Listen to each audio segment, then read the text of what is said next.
certainly so thankful for these two, but I just want you to understand like how connected and tough this group is. We have really preached that from day one, and I thought that was on full display tonight. Maybe we lacked a little bit of that early, but it took everything we had from a toughness and a togetherness, I think, to come back, win this game against a really good team who's arguably playing some of the best basketball in the league right now. So these two guys certainly lead the way for us and have now for a significant time. And we've talked about that after games. So I'm so thankful for these guys, their leadership, and thankful for players stepping up and making plays. How about that? Go ahead. First question for Bruce. How often is the bank open? I ain't trying to shoot out the bank. That's just my Lord and Savior Jesus Christ. You know, I just told myself just keep having faith, keep pushing through, and he came up big for me. So I just give him all the glory. So. On a more serious note, just you played all 40 minutes in this game, 21 points in the second half. What kept willing you forward, and what spurned your offense in the second half? We just needed to just win. We got a ranked opponent in our house, and we came short a couple times. And I just told our guys to keep shooting wide open shots, just keep making plays, and we got a lot of gamers on our team, so they made big time plays over and over again. Even though we had mistakes, they just moved on to the next play and showed us a win. And then Give them the day off for those 40 minutes if we can. for you, Jake, you talked about this team being a different team from the first time you guys played Maryland, and just is the fight you talked about responding to the 17-point deficit that you had? Is that a major part of that? And can you just elaborate on what fuels this team in those moments? I think yes. I think absolutely. Our toughness, and this group is connected. And I don't mean for that to sound cliche, and it may be hard to see something tangible like that at times, but that it really is about our toughness and how connected we are. And we're playing with better attention to detail. We're playing, with more smarter possessions, and we've been doing that consistently. We talk a lot, and we've been doing it for most of the season about growing. I always felt like this team had the ability to grow throughout the course of the season. And we talked about it, right, just recently, that we weren't done growing, like we haven't arrived yet. And so I think we're seeing that. We're seeing real growth, certainly with some guys individually, but we're also seeing it as a collective group. And, it's that time of year. Micah, they were 15 of 20 from two in the first half, and they were like 5 of 23 in the second half. What did you guys do differently defensively that enabled you to cut down some of their easy looks and then allow yourselves the chance to claw back into the game? We just kept fighting. In the first half, they was making some tough shots, but we also make it tougher for them. So the second half, we guards fucking the screen, the big, did a good job, and that constantly with some shots. At halftime, coaches was telling us we just had to play harder and play more hard. So I feel like the group of guys that we have, we responded to that and we went there to play harder. You've been on a couple of teams, you've played a lot of basketball. You're playing a team that beat you pretty soundly when you played them. You're down 17 and they're hitting tough shots. What does it take for a team not to fall apart in that moment? And what has the team learned about those moments to where you guys can come on the right side of that? It's a lot of things that goes into that. But our willingness to win, toughness that we have as a team, like Coach said, connectedness, that takes all apart. Just giving yourself up for a team is one of the biggest things you can do to help win. So that's what everybody did tonight. I thought, just if I can add, Adam, I thought you saw certainly these guys played extremely well. Quez's defensive possession at the end of the first half, Sean Stewart getting some 50-50 balls, Evan Mahaffey having a big time defensive stop. You go through every single player, and there was something impactful from an energy and toughness standpoint in that stretch, and certainly these guys led the way with that. I thought John had some really good, tough defensive ISO possessions. Like there was contributions from a toughness standpoint from everybody, and Micah's right. It took everybody. Not to bring up the negative, but whoever wants to answer this, but You don't have to do it. Well, what wasn't going well early that got fixed, even in the run in the first half to kind of cut that deficit? Well, yeah, I'll start with that. I think because of how good they are, you let some guys get some easy looks early, and now all of a sudden, when you're challenging shots better, they make them, right? And I thought that's the way it started. Like, they got some good looks early. In our ball screen coverage, just we weren't executing well enough. Sometimes it was us not fighting through the screen well enough and creating space for them. They were hitting the short roll, and sometimes the level of our forward wasn't good enough. So there were some little details there, certainly, but I think some of it was they were able to get a rhythm offensively, and that's a really good team. And when you get a rhythm like that, there were some tough shots that we challenged that they made in the first half, but we made them do that right consistently for the rest of the game, and ultimately, it was enough to now force them. And we talked about at halftime, we have to force them to miss. We can't hope they miss. We got to force them to miss. And I thought we really did a good job of that in really the kind of back end of the first half and second half. For the players, you guys have played bigger teams, including this Maryland team before. When you're facing a team that just has more size, and you're out without Aaron, obviously, tonight, who gives you size, how do you combat that in other ways? What works? You just gotta find a way. I wish I could just tell you it's like a box out or like a scheme. Like, you just gotta go get the ball at the end of the day. And I just feel like we wanted it more than that. So like at the end of the day, we hold each other accountable, tell each other, yell at each other. We need this rebound, and everybody respond the correct way. Nobody gets mad. Nobody in their feelings. We just go get it the next possession. We did. I thought both these guys, right? Sometimes when their size got it, we were there waiting, and we clawed it out. Like, we had some steals when they got some of those rebounds or the balls being knocked around. And both these guys, and we've talked about it, their defensive rebounding is important for us, and they contributed significantly to that. So that's one way, is you get in there and you scrap, right? And he brings it down, you take it. Both these guys had deflections and steals. So I think that's part of it, but it is some good old-fashioned fight and heart. Yeah. With 2 minutes left, you were down 15 points in the first half. With 2 minutes, and then over that span, you went 6-0 run there. What did that do to kind of set the tone for this comeback? I guess you mentioned that maybe you guys were always together earlier in the first half. What did that little run right there do to set the tone, and what did you talk about in halftime about that run that maybe would lead to something in the second half? I think it kind of validated what we talked about. We said, hey, let's get this thing to single digits, and we're not going to make up this whole deficit at once. So let's get it to single digits, and we did that. Then we talked about it in the second half, kind of the same thing. Let's get this thing down to a couple possessions going into the last segment of the game, and then we're ready to go win it now. Maybe we didn't do that earlier in the season. We're ready to go win it now, and so I think that was a big part. But I felt like the momentum shifted at the end of the first half, and again, it was some of those plays we talked about. That really just some tough individual plays. For either of you guys, how much did it motivate you looking at the film of the first time you played Maryland?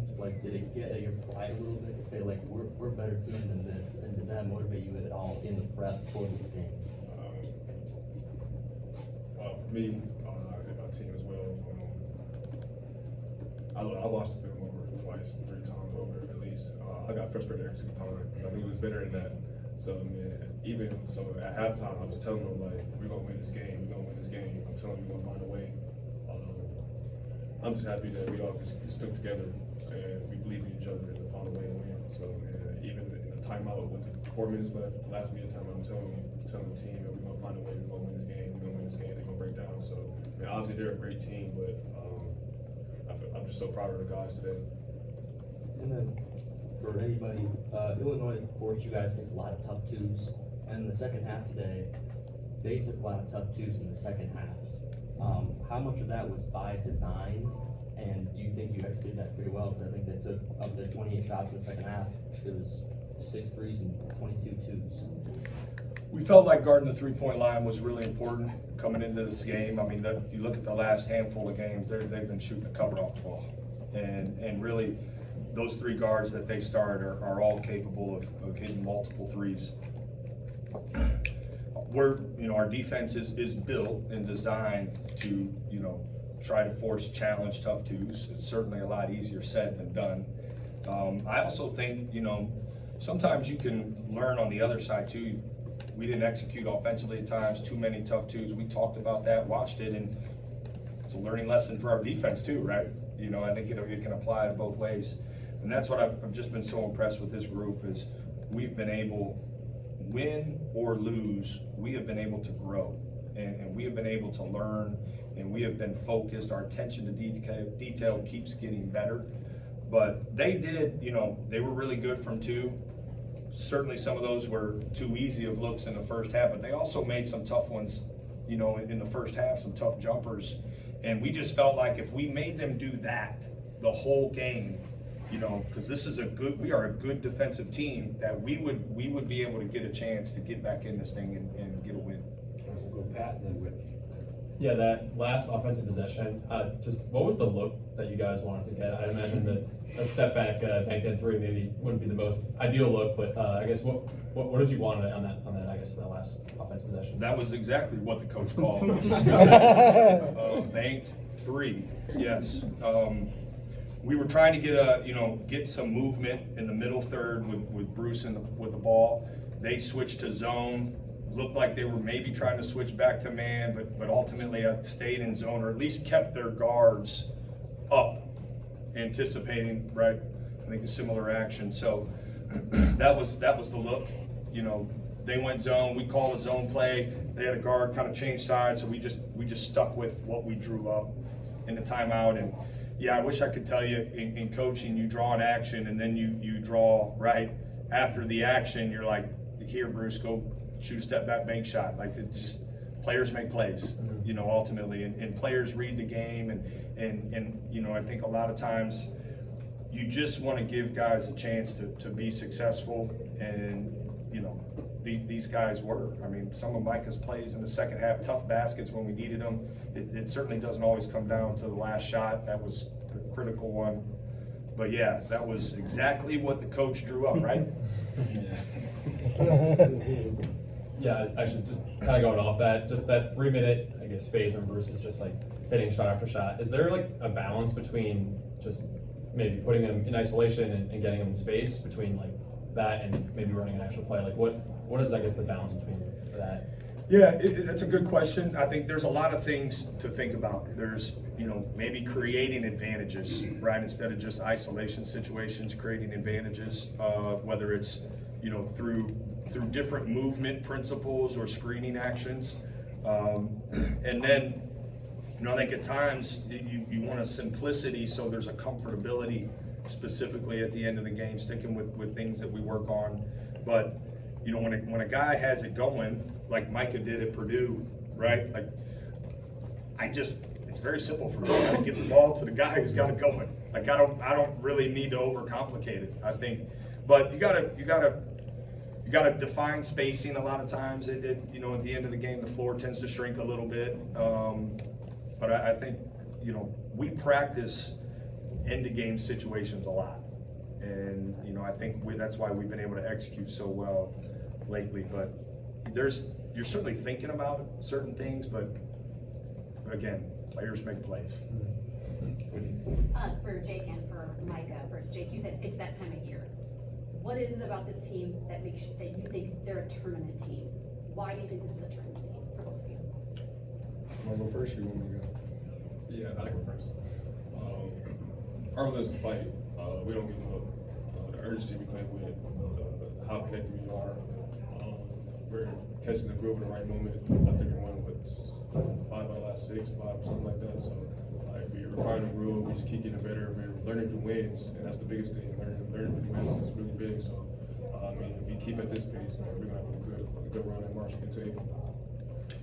Yeah, I think we have both the makings offensively and defensively of every time we step between the lines being able to win.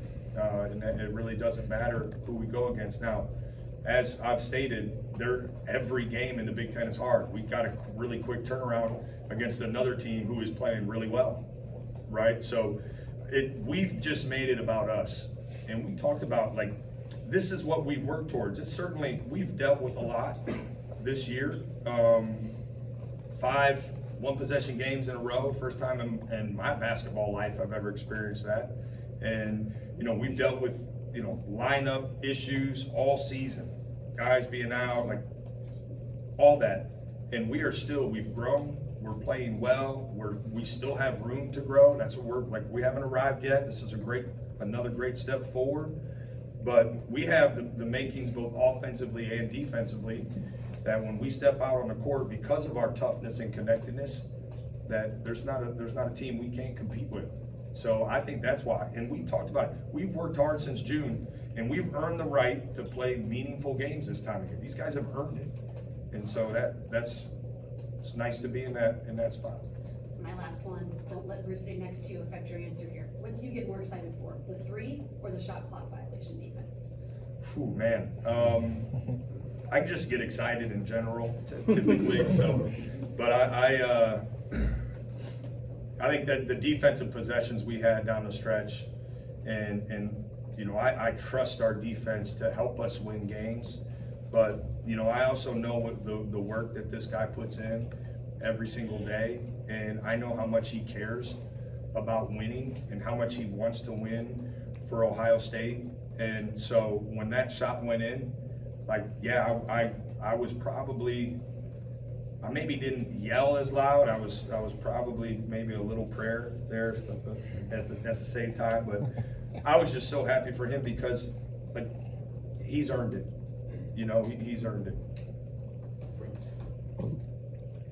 Like you said, you had momentum at the end of the first half. How were you able to keep the momentum throughout the second half for anyone? It's definitely hard to try to keep momentum for 20 minutes, especially against a good team where they have multiple players that can have a big night. And I feel like us as a team, due to adversity with the foul troubles, and we just found a way. Like I said, there was really no scheme for real. I wish I could tell y'all, but we just kept playing hard, and sometimes you just playing hard, the ball just finds you. Just good things just happen, and we kept playing hard. I feel like we were smarter, played more tougher than them, and we got the win today. I'll answer. Can we let these guys go? So you guys need them for anything else? Can I ask one more, Bruce? All right, let me answer that real quick. I would say this, I think our crowd played a role, and here's why. Because when we made a run, you could feel the energy. When they made a run, the energy didn't die. They stuck with us. They helped us, in that second half. So I think that was a factor. Okay, last one for these guys, and let them get out of here. We got a quick turnaround. Bruce, you've been through some tough times here, and this is a different February than what you've experienced. And I just wonder, coming off of a win like this and the way you've been playing lately, what does this feel like for you right now to think that after a lot of tough losses, you're on the other side of some of that right now? It's just a blessing. I just keep do what I do each and every day. Just keep putting in work. Just keep God first, and just to get excited for every win. I just knew eventually, me keep trusting in God and keep putting in first, something good gonna happen eventually. So it was tough. A lot of crying, a lot of frustration, but just keep putting my head down, keep my faith first, and just keep putting in work, believe in my teammates and coaching staff, and good things just happen. Get them out if you need me. If not, Only one more with Steve, coach. you guys go. Get ready. Rest.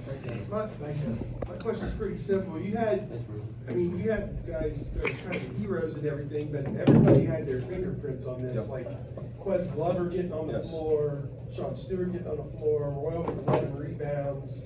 Evan Mahaffey had some really good Mahaffey, possessions. exactly.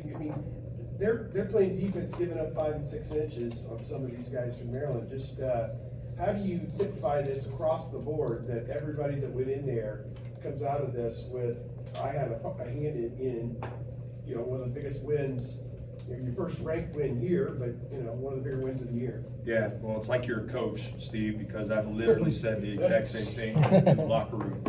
And we talked about how just everybody had an impact, especially there in the last, we'll call it 25 minutes of the game. And you can look back to specific plays really for each guy they weren't necessarily right, like hero, big time shots, or like it was tough energy plays. And I thought that's who we are. That's what this program is about. It's about being tough. It's about being together. That's where it starts. Our guys have embraced that. And, Yvonne too. Yvonne had, he had a big block there at one point. Everybody did something. And that's, you need that this time of year. There's no question. You didn't have Aaron. When did you know you wouldn't have Aaron, and how does that impact your preference? Today, we didn't know. He's been under the weather, been, trying to fight to do everything. Like our performance team has been, pushed to the limit this year with, it's an illness. It just it's going around, it's people have had it. It's affected us certainly these last 2 games, and not the ideal games for it to affect you with the size of the last 2 opponents, but we found out, we felt like maybe there was a chance he'd miss some practice, felt like there was a chance he'd be able to play, and we're anticipating him playing, and just couldn't quite get that. How did that impact if you're playing that and having to move some guys around and cover for him? Yeah, I think, we felt like, and Evan Mahaffey practiced really well for the last 2 days. And we felt like, okay, that right there, he's going to need to help us more. And he played 20 minutes and was really good. He was really good. And, we felt like Yvonne needed to be ready and Austin needed to be ready. We had hoped, we just hadn't been able to quite practice. We'd like to be able to play multiple, maybe Sean and Aaron together, Sean and Yvonne together. We just haven't quite been able to practice it with some of the illness and stuff we've had lately. And so it's something we're trying to find time to work on because we feel like we're going to need it at some point to give us a little bit more size. But, Devin, I was just really impressed with Devin. He could have very easily gotten frustrated, and we know he plays bigger than he is. It's clear by his rebounds. He could have easily got frustrated, but how he has come so far, what a mature performance from a guy who clearly wasn't his best offensively, but to impact the game the way he did was just, I think, speaks volumes. So it was a committee thing, Adam. We just knew, guys, we just got to step up. We're down a guy. We got to step up. We had to do the same thing, at Illinois and did for a lot of the game. Go ahead. Yeah, you go. I don't know how much you think this play factored into the overall result of the game, but Bruce's block in the second half when he chased it down and pinned it. You guys went on to score back-to-back possessions after that. I guess my question is, do you think that Bruce Thornton gets enough attention and recognition by not just people here, but nationwide for how good of a player he is? No, I don't. I don't think he does. I don't think he does offensively. I don't think he does defensively. The way he impacts winning. I mean, there's times we're asking him to guard the other team's best player and do it against, there's some phenomenal guards in this league. So I thought that was a huge play. I kind of smiled at him and was like, man, that was a nice block. I don't remember, was that his first one in league play this year? I'm sure someone can find that out, but it was a big one because that's a momentum changing play. And it's who Bruce is, not a shot blocker necessarily, right? But he's a never give up on a play guy. He could have very easily, he played 40 minutes. He could have very easily said, hey, I'm gonna let him lay this in and conserve an ounce of energy. But he sprinted back and made a great play. So I don't think he does. I think I've said this before. You guys know how I feel about him as far as, where he ranks nationally as a guard. And, but I get to see it every day. So I'm spoiled in that regard because he practices like he plays, guys. That's the part that, I think is so special about him. That's why he can play as many minutes as he did. I didn't really, the intent was for him not to play 40 minutes, but he practices really hard. So he works hard to be in great condition. He takes care of his body, And yeah, that was a big time block. Was that his first block? Did we decide? Yeah. Second, Yeah. first. First decent block in 2 years. Indiana State was the last one. Yeah, well, the last 3 times he's had a block in a game, he's also scored 30 points. So if we can get him to have a block, There's a stat. There's a stat right there. Gary was ready with that one.